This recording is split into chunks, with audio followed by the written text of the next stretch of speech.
Hello, everyone. Welcome back. Thank you very much, panelists. Well tutored.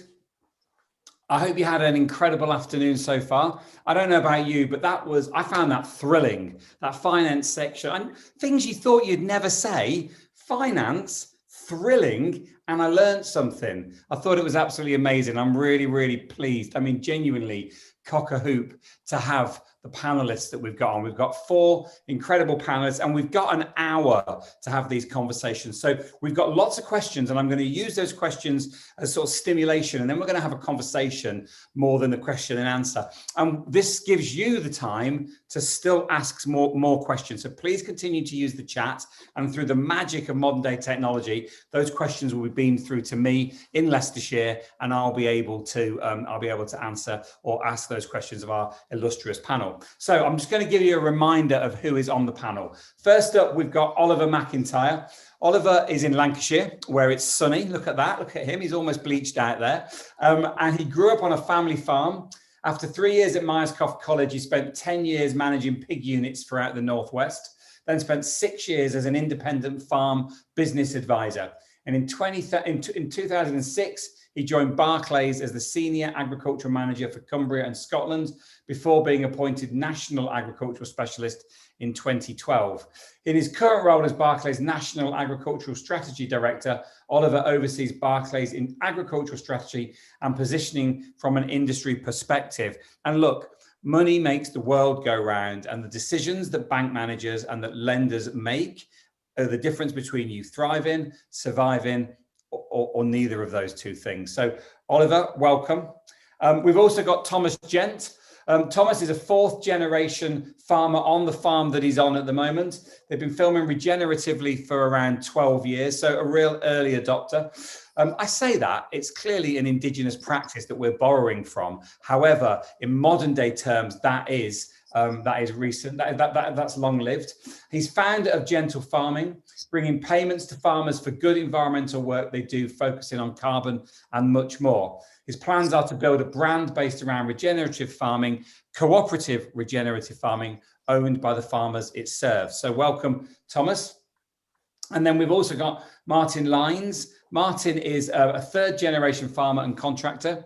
He grows mainly arable crops on the family farm and rented land. The family farm is over 165 hectares. The rented land and contract farm agreements bring the total farm area up to 540 hectares. I've got about an acre and I struggle to keep up with my mowing. So good luck with that one, Martin.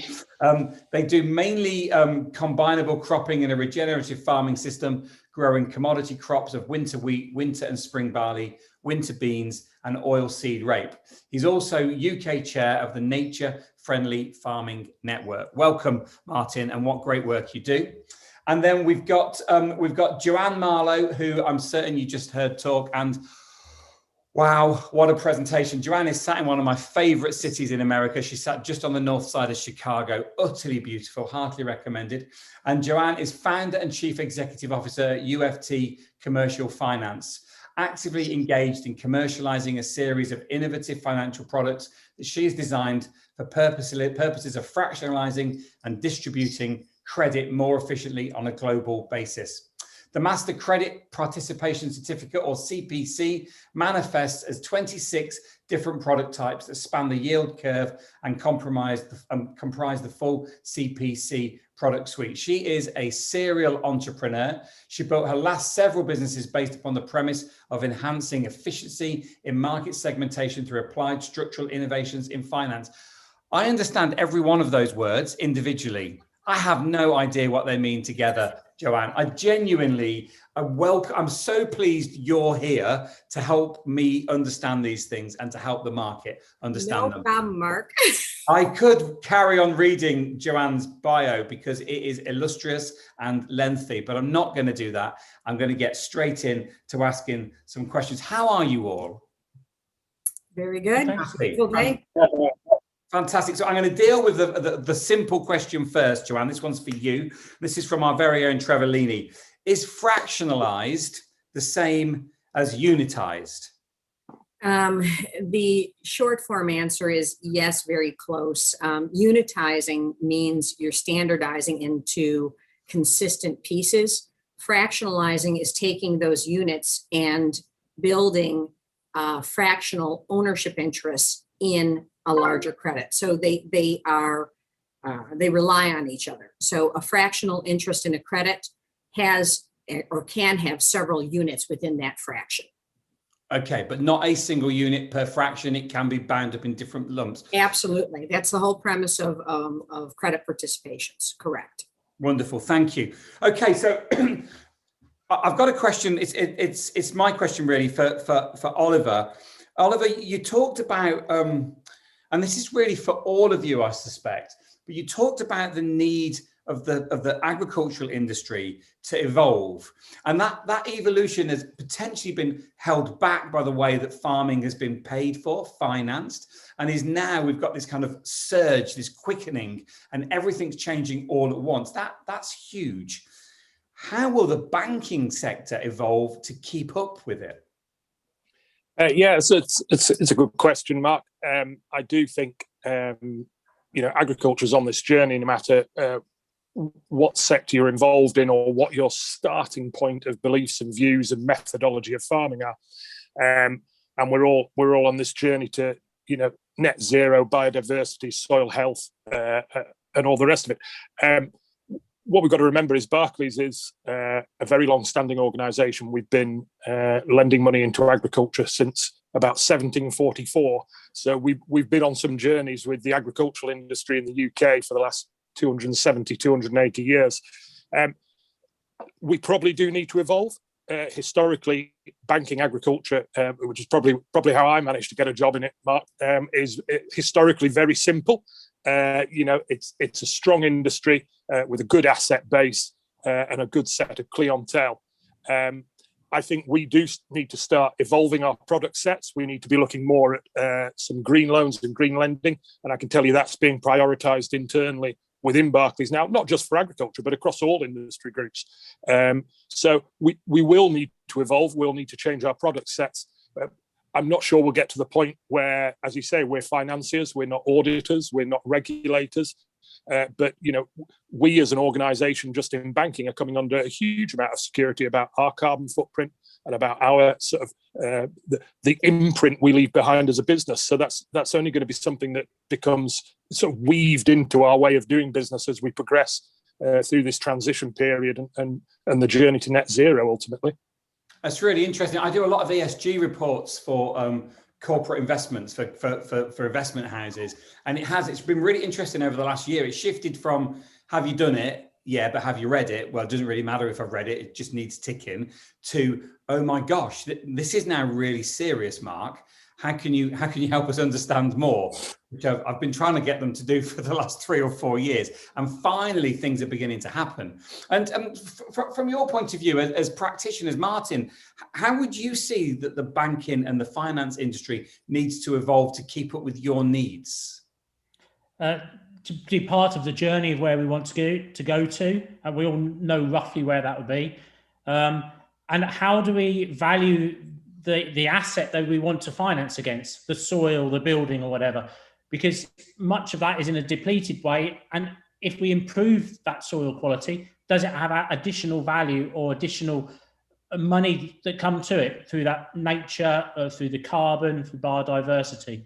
And it's around that funding stream, and whether the banks can keep up with the pace of change that the farming is going to go through, and actually have the vision to fund the bit that we want to finance to be delivered in 10 years' time. Because a lot of the borrowings we have is that longevity. But also as farmers, we talk of net zero, but actually that's not good enough. As for farmers, we must be sub-zero so we can have the ability to trade carbon later. So net zero needs to be in the next 5 years, really, for farming, because then we can open and expand that market that we have potential of in the future. So we all have the language of the industry is 2040, but actually, 2025. Can we do it sooner? Yeah, it's huge challenges. It's a really interesting point. That is, I mean, I'm working with a fascinating company in Yorkshire at the moment who want to be net zero before their biggest supplier, who's huge. And so they're racing to do it by 2023, and they're going to have to offset something. And because they're from Yorkshire, the whole idea is, can you get me a Yorkshire-based offset? Can you do it? Can you do it in land? And can it be cheap? So that those three things they're really demanding. But I really love this idea of the banks needing to keep up with you. This is an interesting challenge, and having that long tail, Oliver, that from 1746, investing in land, and suddenly, land used to be worth whatever it was worth per acre, per hectare. Now we might see this differential between really good land, average land, and really poor land, but all flat land. This isn't about hillside and arable. This is about the ability of the land to produce crops. Oliver, how will you even begin to make those investment decisions based on quality? I think it'll be, to be honest with you, it'll be nothing new to us. I suppose as a bank, what I will say, if we come back to that sort of carbon and, soil health, carbon net zero, and I completely agree with Martin that the ability for the industry to sequestrate carbon and generate an income stream, I think is really, really exciting. Mm-hmm. I have been, everybody talks about challenges in agriculture at the minute, Mark. I've been involved, I suppose if you count my sort of first full day's work when I was growing up at home, I've been involved in agriculture for 40 years. I genuinely, not just for the obvious reasons, I genuinely wish I was 20 now, because I think the next 10 years are going to be the most exciting. And I am super excited about it. How are we going to change that? I suppose in a way, if you look at a traditional way that a bank would value land or get someone to value the land, it was based on quality of the field boundaries, quality of the drainage, quality of soil, but more by soil grade. All that's going to happen is the view is going to change, I think. And in the coming years, we will see that our professional valuations will start taking into account things like the ability to sequestrate carbon, how much natural capital is on the land. There's a huge amount of natural capital all over the UK, but if it's miles and miles away from an urban conurbation, how do you put a value on that? There's so many unanswered questions at the minute, and in a way, that's why it's so exciting for us. What I will say is, we're looking at carbon measurement, we're looking at natural capital. Everything we're looking at seems to be based on an algorithm. Banks, as a rule, don't particularly like algorithms. They like facts and figures. So my wish for this year, sorry, Joanne, I'm nearly done. Sorry, that's okay. I'm desperate to get in. I love what you're saying. Joanne's in next, and then Thomas is chomping at the bit as well. So I know. Well, I hope it's positive, and I'm not winding the other three speakers up. If I was asked in an article in January what my wish for this year was. It's just give the industry a carbon measurement tool that we can really work with as a bank and help the industry generate income lines. Right, I'll go on mute for a while. Here. Joanne, over to you. Well, I was just loving what Oliver was saying from our perspective. And what we do with regard to the creation of the CPC is really about providing wholesale solutions to guys like Oliver and banks like Barclays that are out there and in the front lines, touching the farmers, touching the agricultural industry. Because what we want to do is essentially stand behind those experts. Clearly, the history that Oliver was profiling with regards to his institution is outstanding. And our objective is to essentially go behind those institutions and help them to better manage their balance sheet so that their cost of capital is more manageable, so that they can lay off the exposure that, courtesy of things, and I'm going to be talking about things that perhaps go far afield, if you'll pardon the pun, from agriculture. But the reality is that the changes in capital treatment for banks over the last several years have really handcuffed them with regard to how much they can do in agricultural trade finance. And that's critical for the mid-size and smaller farmer to be able to access that trade finance in order to get their product from field to port and actually move the product efficiently. So when you have guys like Oliver and his organization on the front lines able to get out in the field, again, pardoning the pun, I'm just riddled with them today. When you actually get out in the field and can be in the front lines with the farmers delivering the solutions, our objective is to create the methodology to fractionalize what the banks are creating and allow individual family offices, private investors, smaller investors around the world to take exposure to the farm in, Scotland, and know that there's a bank that knows their business on the front lines, managing the relationship with the farmer. And the farmer is then getting critically what he needs, being the trade finance to actually get next year's crops financed efficiently and cost effectively. So from our perspective, both what Martin said and what Oliver said strikes a chord. Our objective then is to take investors and bring them in to be able to gain that exposure, which is really important when there's a whole generation of new ESG investors around the world that would like to be able to support regenerative farming. This is the way to do it. Yeah, I hear that completely. It's just become a plus. I hear that completely, and I can see the benefit of your system for closing that risk gap. I can see that, Thomas. Yep. From your point of view, and for your membership, how does this differential valuation, how is it going to work? Can it work, and would it help? Yeah, so this is so I really wanted to go back to what Oliver said, really. Yeah, so I am 23, I'm in my 20s, and I came into this because I'm really excited about it. And I think I can do some exciting, probably more riskier, new, faster things as a younger entrepreneur, I suppose. And yeah, I think from what we've set up is we've got a system now where we can actually pay people for the carbon credits. We can quantify it and allow farmers to do that. And speaking to buyers, the value really seems to be in the story you can build around the carbon credit, and all the other additional benefits like water quality and biodiversity that you can link into each carbon credit to really promote the price. And I think that holistic story is really what we want to focus on, rather than purely on carbon credits. It needs to be like a whole farm management system, and carbon's just like a part of that system.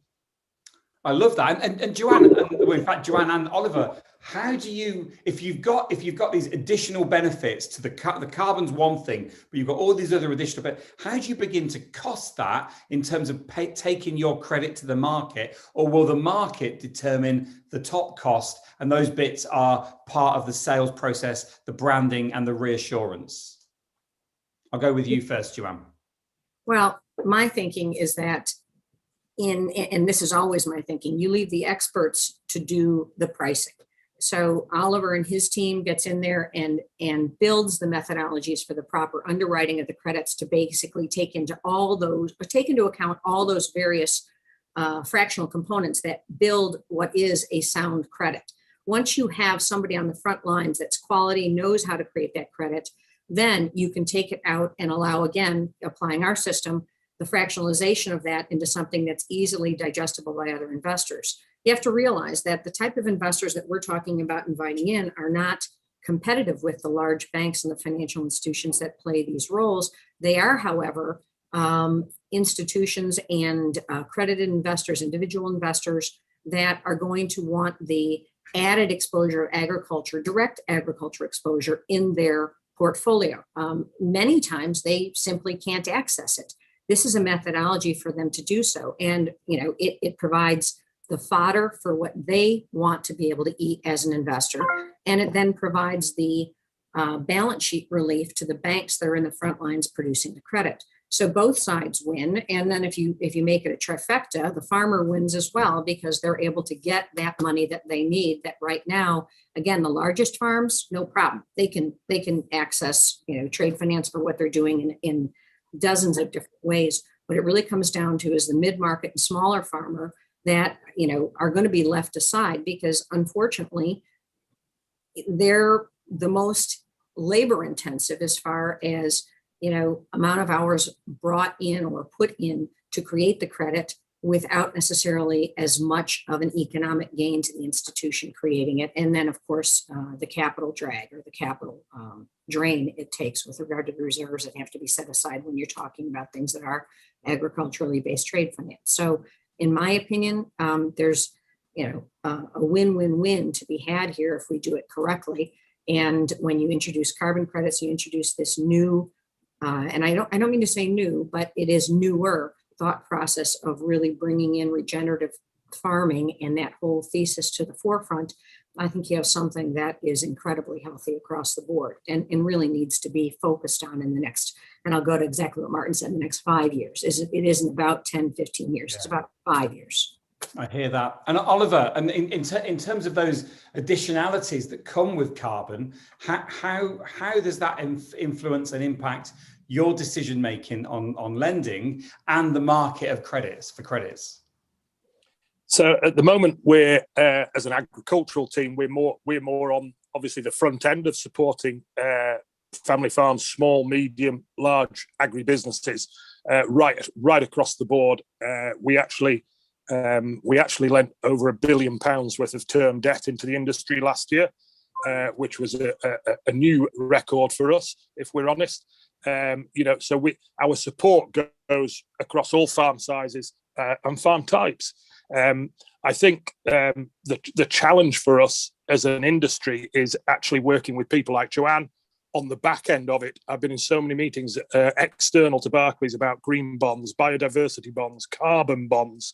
And I think it's about us as an industry, not just the banks, but, Joanne and Martin, Thomas and everyone like that, to actually turn it around and give the people who set these really complex financial instruments up the information they need to see how that can be implemented. Because what we've got in the UK is, there are a lot of smaller scale farmers. I think the figure is, I think it's 80% of farms in the UK receive less than 30,000 in basic BPS last year. That's a lot of smaller scale family run operations. And it's about how we can evolve with the industry to make sure that they're getting the benefit for the work. A lot of them are already doing. It'd be nice if they got the credit and the income that sits beside it as well. Totally. And that relates directly to a question from Holly Whitelaw, who says, how can we ensure that carbon credit payments don't just go to those with large estates who own the land as opposed to a smaller rented mixed farm? And I'll start with you, Martin, with that one. What's your view on that? I think we're going to see farmers come together in clusters in smaller or larger groups for tackling biodiversity and pollution and river catchment areas. So that would be some of the connection. But then they can start marketing the carbon and the biodiversity within that catchment, in that cluster. And that may be just half a dozen farms. That may be 10, 20,000 hectares, kind of lumps coming together with a similar purpose, with a similar type of landscape, but sharing technology, sharing information, speeding up the journey of change. But you have one collaborative group that can do the marketing and the export of that asset of carbon or biodiversity. So it's not 50 or 60 farms all trying to do a tiny bit. We come together to do it in lumps and work with partners to trade in that commodity market. Brilliant. I love that. And that must be music to your ears, Thomas. These great collectives of individual farms coming together to sock it to the big guys. Yeah, that must be music. That's got to be in line with your thinking, hasn't it? Exactly. No, exactly. And yeah, they're completely along those lines. And I think the point is really like we are in the next few weeks going to have a tool that farmers can come to us, contact us. You can go on our website. You can use the technology we've got to quantify the amount of carbon you're sequestering on your field, and we can pay you for it now. There's no need to wait. Come on the website and we can do it. It doesn't matter how big or small the farm is, because it's a collective thing using the technology. So I think the future is there really, and it is a collaborative. It is about collaboration and working together. And I think the important thing, like I said before, is telling the holistic story, not just always focusing on carbon. Yeah. The buyers of the carbon want this whole story. I hear that completely. I think we're getting someone's got their mic on, maybe. I can't think who that might be other than us. I really get this idea of coming together to make, small farms working together. But in the same place, Joanne, you've created a system here that actually helps smaller investors. So you don't need to be a big investor to invest in your scheme. You can hit smaller investors as well. Exactly. And that's actually critical to our core thesis with regard to what we built. The CPC platform, per what I discussed in the earlier session, the CPC platform is all about being able to fractionalize down to $100,000 US unit. And with that, you can not necessarily retail, if you'll pardon the expression, retailize the exposure that we create, but you can certainly get it down to the family office size where You can build a credit platform the way you would build a stock platform, essentially one credit at a time, very carefully selecting them so that you get exactly the composition of credit that you want. That's a very different thesis than perhaps what was run through the marketplace from 1978, 79 with the birth of traditional securitizations, which are now being essentially repackaged and renamed as CLOs, CDOs, whatever. Those were essentially pre-constructed blends of various types of risk. That's all well and good when you break that up, but unfortunately what it resulted in, and we all saw it in 2008 for those of us that were around for 2008, it turned into an adventure in inadvertent correlations. When you take a wholesale construct of many, many different types of credit, and then you take it one level down and you say, Mr. Investor, you can now buy a fraction of all these different types of credits. And you, the investor, go, yay, look at me. I'm all diversified and I'm safe. This is good, except for the fact that they didn't realize is that everyone built the same type of composition on their portfolios. And then when they went in and bought from many, many portfolios, thinking they were diversifying, as modern portfolio theory would dictate, they're essentially trying to buy different things, right? They ended up with essentially all these unintended embedded correlations that they had no idea existed because they were very opaque investments to start with. Our objective with the CPC is to allow an investor to stand on ground level, look at buying that 10 units, $1 million piece of a larger transaction, and be able to see all the way through to see what Martin is doing on the ground with his piece of property or with his operation, or to see what Thomas is doing with regard to the underlying credit that they just, carbon credit that they just gained exposure to. That's the core thesis of what we built. Small investors being able to participate shoulder to shoulder with large investors and be able to see all the way through to the ground to what's really going on. No trustees, no entity standing in the way, and more importantly, going to Oliver's position, not taking the bank that understands the deal, not taking them out of the deal and handing it off to a trustee, which is the core thesis with a securitization. You're essentially moving into a trust. Now the trustee is the one governing what's happening there. That's a problem. That trustee has no authority to work things out. If Martin starts having trouble or Thomas starts having trouble on the ground, they can't do a workout. They can't go in and say, how can we help? Oliver can. Oliver should. That's his job. He knows what he's doing. He knows what they need. So that's the objective, is to keep the people that really understand what's happening on the ground in the mix all the way along, while still creating something that's standardized and digestible by a broader base of investors, and dumbing it down to a point that that small investor can be comfortable and confident that the guy on the front lines, the Olivers of the world, really understand what's happening, and they can sleep at night knowing that if something goes wrong, Oliver's stepping in. Yeah, so that's the idea. Okay, great. And how, just before we broaden this back out again, how is blockchain essential to this? And if so, because that gives us the visibility right the way down from the ground all the way up to the investment. And then how does crypto begin to link into this? Is this something that is only feasible now? And have those two things enabled it, or will they slow it down? Is that one directed at me? Yeah. Well, you're not going to like my answer. we all hope so, Joanne, anyway. Well, we'll put it this way. In my opinion, blockchain has a role on the ground level, meaning that when you are, for example, trying to demonstrate the provenance of the lien on the property that actually originates the carbon credit, for example, blockchain can play a role in that, especially when you get into a potentially layered situation where you want to be able to see every little step along the way. Blockchain has a role. It is by nature, for those people that are listening that don't know what blockchain is, it's essentially a distributed ledger system. And with that in mind, it's wonderful in that respect. On the other hand, with regard to what we do, are the antithesis of blockchain. What we chose to build is a centralized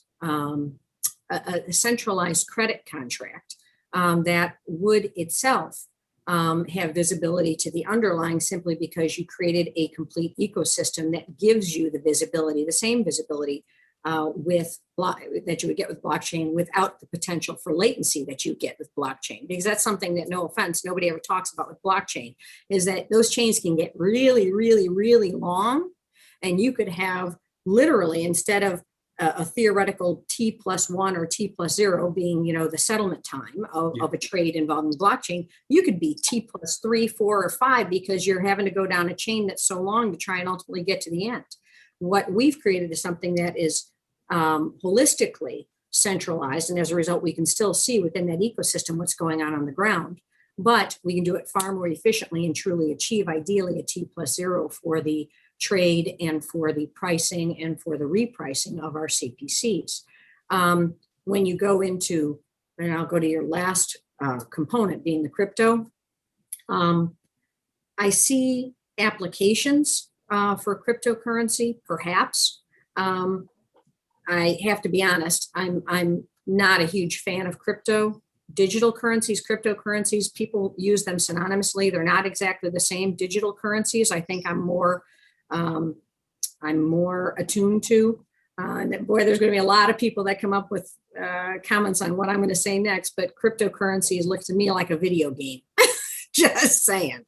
I've looked at it, I've studied it, and digital currencies are a different story. Digitizing and creating a currency out of a commodity or something that has been commoditized, absolutely agree that there's a home for that in this. Not so big on crypto. Brilliant, thank you. And to broaden this back out, we've got a great question from our chairman, actually, Jerry Sutcliffe, who says, what role has government to play in this future? Or is this just a free market thing that's going to happen? Or is there some regulation or control or some block purchasing that government can do to make this work better? And I'll go first to Martin, please, for that. I think the government needs to be that overarching role, just to put the template and the governance into it. They need to have some kind of role within it, because in England, through public money for public goods and ELM payments and the Sustainable Farming Initiative they're going to pay, they don't want to see double funding. So if they're paying for a cover crop to go onto some farmland to improve soil health, reduce pollution, they aren't going to want to see the farmer also get paid for that cover crop in another context. So they need to have some involvement in it so they can get the fair use of public's money to do the public goods, and then use market stimulus and market opportunities to drive change as well. So they just need to, for me, they don't want to be too involved, because when governments get too involved, it makes it overcomplicated, over bureaucracy. But they need to have that framework in place so we all have a clear understanding of what the rules and regulations of the game we want to play in. Okay, so safe, so like the guide rails on a bowling lane rather than creating a funnel. Thomas, what's your view on that? Yeah, like I agree with that completely. I think, they don't want to be too involved because it just slows everything down from my perspective. But they do need to be some overarching principles that we can all sort of rely on and give some credibility to the market. And I think that's coming. I think it will take probably a while, but hopefully we'll have something to show them once they're ready to talk, really. Brilliant. And Oliver? Yeah, I think the role from government, from DEFRA initially, and certainly the conversations we've had with them, is just to get more clarity out there around ELMS and what is in it and what isn't in it, and what is allowed, what isn't allowed, and what is double funding and what isn't double funding. And I do, we're involved in conversations with DEFRA on a fairly frequent basis at the moment. And I do think there is urgency there, but as Thomas has said, urgency when your tractor's broken down is maybe different to urgency, when you're trying to deliver some policy. Interesting. Martin, you've got to, urgency, that's an understatement, isn't it, in terms of ELMS? But Martin, over to you. We've got to remember, ELM isn't going to start till 24. And it's not really going to get going for another couple of years after that to really start embedding, because this is a massive change. We can't wait that long. We need to start, they need to start putting some framework around this so we can get on with it and start putting the motions in place. Because if we wait for 5 years to start making the actions happen, on the ground, that's going to be 8 to 10 years before the positive effect gets delivered. But we need the government to just step up and give us the framework and the direction and let us start getting on with it and build it as we go along this journey. But that policy constipation that we're seeing at the moment in England more than in the UK, that is skewing everything. Is it affecting what your decisions, Oliver, your decisions, Martin, your decisions, Thomas, and Joanne? Does policy affect you? I'll go with Martin first, then Thomas, then Oliver, then Joanne. It's drastically, because we're not sure what the transition is, what the payments structure will be, what the rules and regulations that if I change some of my farming practice, will I get penalised for it? So let's identify and talk about the good, so at least we head somewhere. But I've got to the point, I can't keep waiting for policy to deliver. I just need to get on with it and take every opportunity I can within my business and encourage every other farmer to just get on with the bits they can do and start moving in the right direction. Okay, that's good practical action, but still this constipation is not going to ease. Thomas. Yeah, no, I agree with that completely. Like, so what I've heard anyway is DEFRA will sort of, as you say, it's an evolving thing, and I think if we show them a direction and show them some action on the ground, they should be encouraged to talk to us and engage with us and help us do it. Really, that's what I would like. I'd like us to really step up, as Martin said, and get on with it, because we don't want to wait, because the climate's not waiting, and hopefully DEFRA will come along with us on that journey as we do it. Really. Okay, fingers crossed. Oliver. Is it affecting our decisions? I suppose the easy answer to that is not at the moment, Mark, because the way we as a banking organisation that happens to have a big market share in UK agriculture operates, the way we lend money, the principles under which we lend them won't change. And it doesn't matter what's happening in 2030, 2040, 2050, or go back to 1960. The principles are the same. It's got to be sustainable debt. From a business perspective, what's changing for us is it now needs to be sustainable debt from an environmental aspect as well. So I think that will come in more, but our overriding, crikey, we trust our farming clients to do what they do best, and hopefully they leave us to do what we do best. We operate in a world where, as I've already said, we're not auditors. We trust our client base to do what they want to do, and I think the principles of lending will not change. What doesn't help is, for example, if you look at the bank debt figures, Bank of England figures across the whole of agriculture for the whole of UK farming, we had probably an increase in debt year on year to the end of December at about 2.4, 2.5%. We've actually had some really strong farm gate prices. Yeah, we had some issues in the marketplace at the beginning of lockdown. We know about those, but they actually corrected and rectified reasonably quickly for the world of agriculture in a matter of sort of 6 to 8 weeks. What we would usually see with this farm gate prices where they're at is somewhere between 5 and 10% year-on-year growth in debt demand. We're also seeing massive increases in the amount of credit balances held in the industry. As a result, the net debt position to the end of December for UK farming actually dropped by about £1.4 billion. If you take the credit balances away from debt, what that says to me is there's a period of uncertainty, not just around future direction and what's happening between, just looking at domestic ag policy between now and 2028, but also to a degree that's been held up by the Brexit process, the trade deal. Usually farmers are incredibly positive about the future, especially with a strong farm gate price. So what I'm hoping now is we've got the free trade agreement with the EU. If we can get some more clarity on direction, we know the direction of travel, we just don't know the actual roads we've got to go down to get there. And hopefully that will encourage farmers to begin that investment cycle. I hope so. I really do. I mean, Joanne, nature abhors a vacuum. We're in a policy vacuum in the UK at the moment. How can, and you don't need to comment on the UK situation, but how can the bigger financial machinations work within a policy vacuum? Do you need governance, or would you rather not have any guidelines? Well, let's be fair. I think that the UK isn't the only one in a vacuum right now. I think that is almost a universal statement. And it's stunning, and it's a stunning era that we're living in, both because of the repercussions of COVID, but also because of the well-intended but misdirected applications of many government bodies that are conflicted amongst themselves at best, and as a result causing confusion in the broader market. With regard to where I think we stand, and I'll take a step back to a comment that was made earlier, and I think, Mark, you made the comment about building on what Martin said about putting the guidelines in, the gutters in the bowling alley. And I think that's exactly what government's role should be. And I don't mean to say that with any degree of specificity or particularity with regard to agriculture. That is a very generalist statement.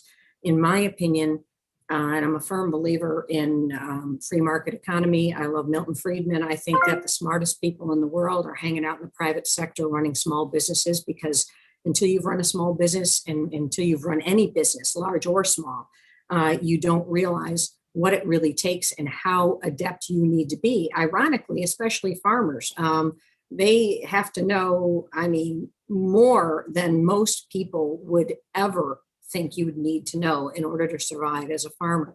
I always chuckled because I think was it Mike Bloomberg that actually said you put a seed in the ground, cover it up, and you let it grow, and that's about it. I think that was him. I'm not a real fan of that comment, but from the perspective of where government plays a role, set the guidelines up, and then hands off. I think history has shown us that the more particular, or the greater the particularity that a government entity or a legislative body takes, and in an interest in particular in a piece of legislation, the more particular they are, the less effective that piece of legislation is going to be. Because instead of the private sector taking up the gauntlet to build something efficient that works, that coordinates with other segments of the marketplace, they are instead going to invest time in taking advantage of the fact that that degree of specificity put forward by government created loopholes and issues that could be avoided, dodged, and taken advantage of. Far better to allow people to be entrepreneurial, creative, and maneuver amid a broad set of policy statements. And then when, which is human nature, when you see someone cheating, you correct for it. Not down to the minutia, but you correct for it, and they'll change their behavior. That's, pretty much how you raise a child. That's also how you run a broader economic body, in my opinion. I have 4 kids, completely unsustainable, 1 granddaughter. You're right. That is exactly how I raise my children. We've got a great question. Actually, there's loads of stuff coming in. We've got a great question from Justin Tingley, who says, and I love this because it cuts straight to the core. Should we not be focusing on getting farmers practicing regenerative farming and using everything's just shifted soil health strategies before pushing carbon credits? Is it too soon or too much to ask of the farmer to understand the complexities of carbon credits and to understand regenerative farming at the same time? I'll go first to Martin. Farmers move to markets and opportunities and a place they can get revenue from. We're trying to run a business. So we don't have to give them the complete details, but show them the opportunities that if they change farming practices and go down a regenerative route, there's opportunities of different revenue streams to come in from their business. They will move and they will learn quickly from their peers to deliver it as quickly as possible, because they want to make as much revenue to come into their business as possible. So put the marketplace in place, expose it to the farmers so they can see what they need to do, and they will react and change. And those who are a bit slower, we can support as an industry and as wider bodies to help them to move along as well. Okay, Oliver, your view on that one? I think kind of links nicely to something Joanne just said about, put a seed in the ground, cover it with soil, and up it comes. It probably explains why my garden looks so appalling, Joanne. That's my gardening motto. We've got clients across the board, small scale, family, tenanted units, right up to big agribusinesses. It's nothing to do with size or scale, but the best of our farmers in the UK, you could put them in any boardroom and they would shape that business and they would push that business on. So that ties into something Martin says. There's, I think, external to the industry, there's quite a lot of preconceptions about what agriculture is and what farmers are like.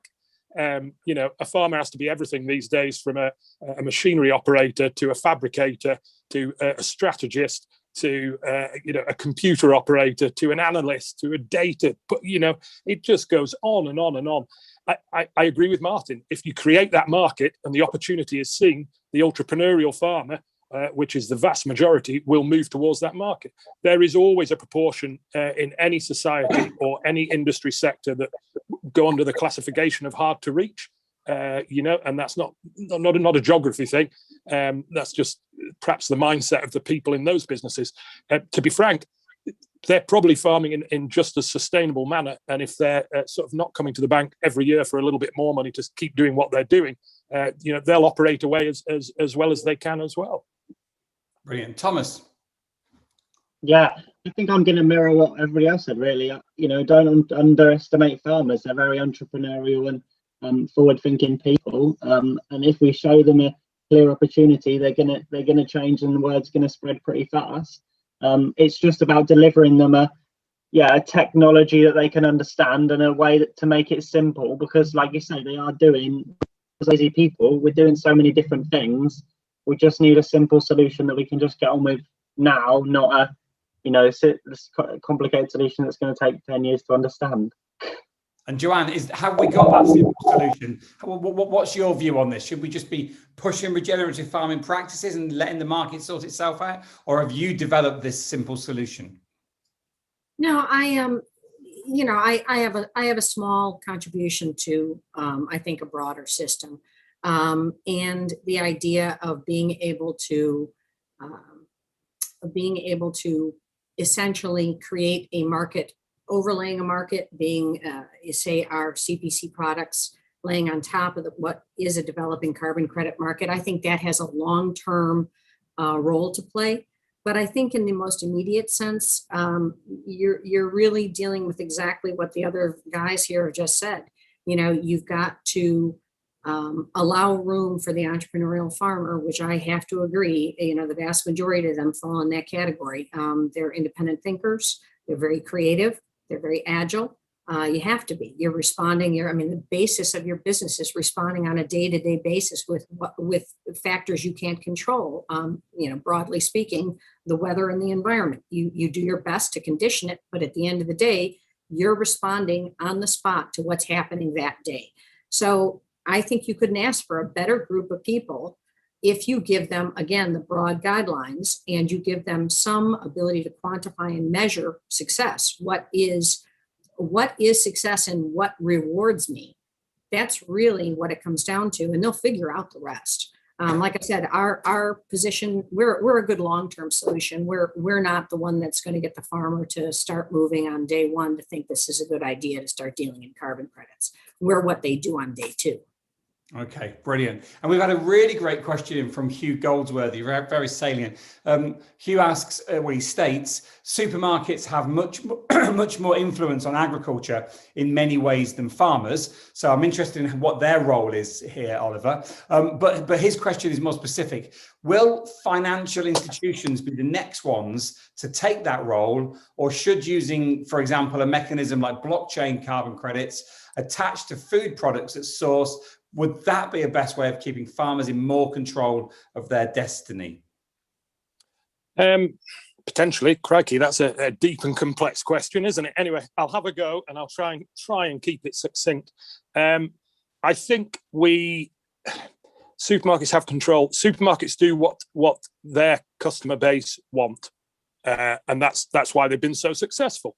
And at the moment, you've only got to look at social media, look at the press, to see that agriculture is coming under the microscope for emissions, for carbon footprint, for like diffuse pollution, catchments, all the rest of it. So will they start pushing farmers more and more down this route? Yeah, absolutely. I believe they will, because the people who walk through their doors that spend money and keep them in turn in business, are demanding that, and that's just going to grow and grow. I think is it 25% of the world's population are millennial? And they are very obsessed with, and rightfully so, with the environment, with the imprint that they and their lifestyles are having on the planet.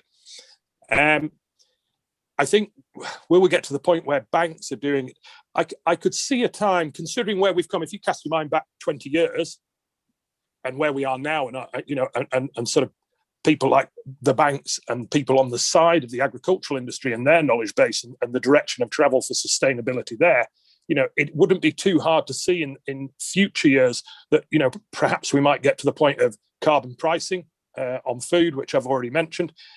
But then what about everything else? What about the inputs? What about carbon pricing on the fertilizer that comes onto a farm, or the diesel or the fuel? What about carbon pricing from a banking perspective?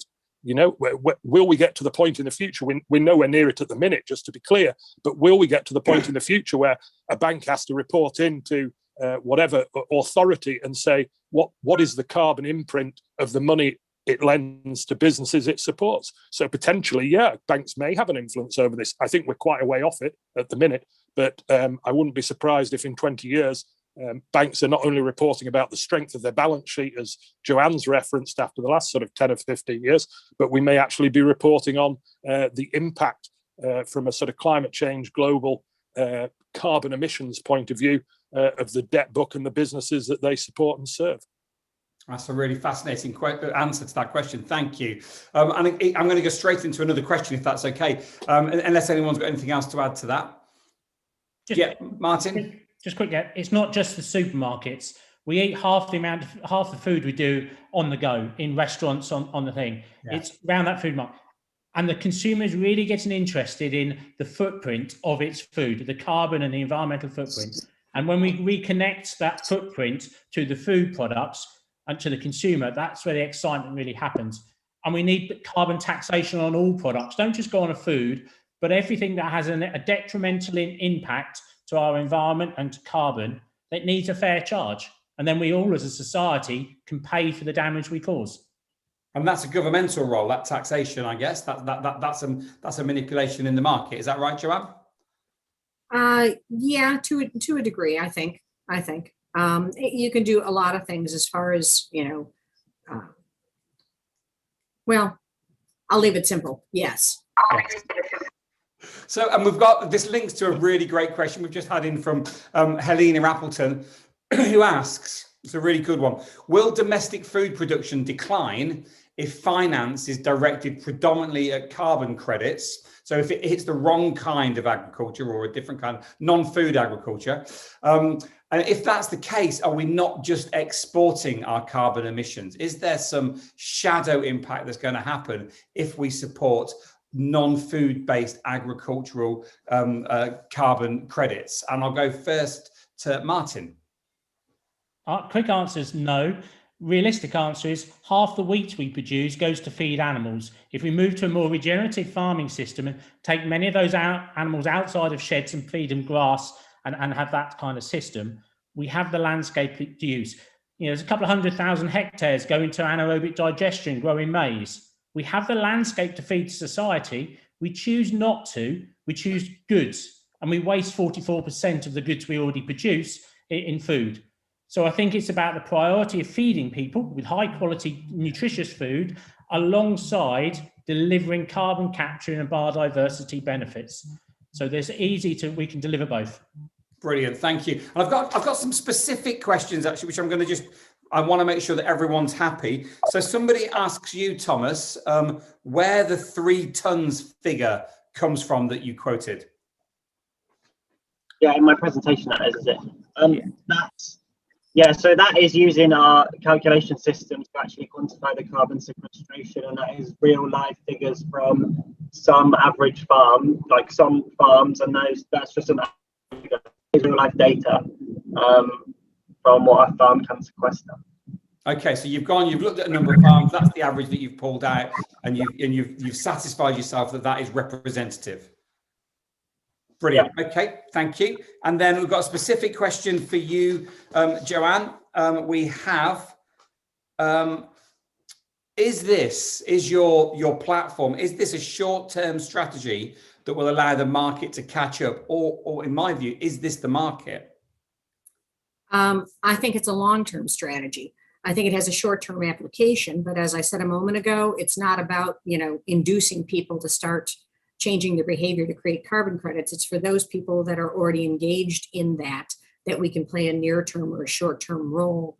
But I think it comes down to we become a source of equilibrium with an overlay of the CPC on top of carbon credits, so that you don't have the potential. And now we're talking about basic supply demand applications within economic theory. When you end up having very, very large producers of carbon credit, or lots and lots of small guys that suddenly are producing a big impact, dumping those carbon credits into a market that's not fully evolved will have the effect of depressing the price. And our objective is to essentially, if you'll pardon the parlance, sequestering within the CPC the underlying carbon credits that are being produced, so that the CPC can take the adjustments and the corrections in the market as a result of supply and demand, and leave the pricing at the carbon credit level fairly stable, because you're essentially taking those carbon credits and locking them in pursuant to certain collateral maintenance guidelines and specific price modeling. Going to Oliver's comment up earlier about using algorithmic modeling, creating a valuation methodology underlying the CPC, and then allowing the CPC to take the bumps and the hits with regard to the evolving marketplace.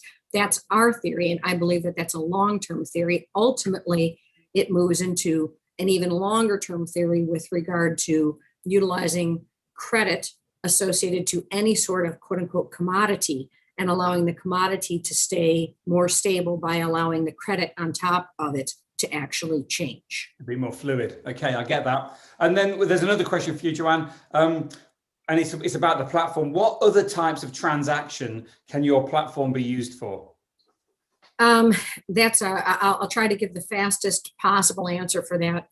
As you said during the kind of introduction you did of me earlier, we've created, I think it's 26 different CPC types that span the yield curve. So the short answer is that virtually any type of credit that can be created can actually be repositioned and fractionalized into a CPC. So we've done our best to be robust in our thinking, comprehensive in our thinking, to make sure that we weren't rolling out to a specific point or a specific segment of the market or a specific part of the yield curve. In our platform, you can do everything from trade finance, like what we're talking about here for agriculturally linked projects and receivables finance, through to senior secured debt that might be more traditional mid-market credits produced by a mainstream bank, all the way through to the far end of the yield curve. We've actually created a basis by which you can do private equity investments and trading, all within a credit framework. So you can pretty much do anything you want with our product, as long as you have someone at the helm creating or originating that credit that can be relied on. After that, the methodology and the systemology that we've applied standardizes, and to go back to Trevor's original question, unitizes the credit in such a way that it's more universally digestible by a broader base of investors. That's the thesis. You could use it for anything, but anything that's big and is made up of small bits, and anything that you've got small investors that can then become big investors, that's where it works best. Exactly. Love that. I love that. And we've got one last question, and we've got 2 minutes. So I'm going to go for some quick answers from you. And it's a great question from my friend Charles Ross. As a team, he says, you guys have answers to questions that I had not even considered. I think this is without irony. Thank you. In your experience, what areas of the finance equation still are left lacking? What more still needs to happen to make all the dots join up in the regenerative agriculture? We'll have one thing each, and I'll start with you, Joanne.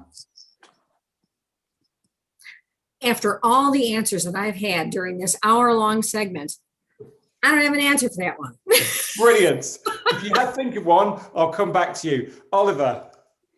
I think for me, the one thing that I see as missing is that reliable measurement tool. If we're talking about carbon markets, that's what we need to see as a high street bank, and that's what we would like. Brilliant. Thomas? Yeah, I was going to go for like public awareness and educate the public on regenerative agriculture. Brilliant. Martin? The food part of the market, that what we produce, getting the consumer to recognise the produce that we produce and the reason it may be better than other produce. Brilliant. Thank you. Joanne, did you want to come back? All right, I'll go with it. I would say technology applications. Yeah. The key is to translate what's happening in the field all the way to the investor down the way. And that means really, really effective, fast technology rails for this data to travel on. And that's, I think, something that's only evolving now.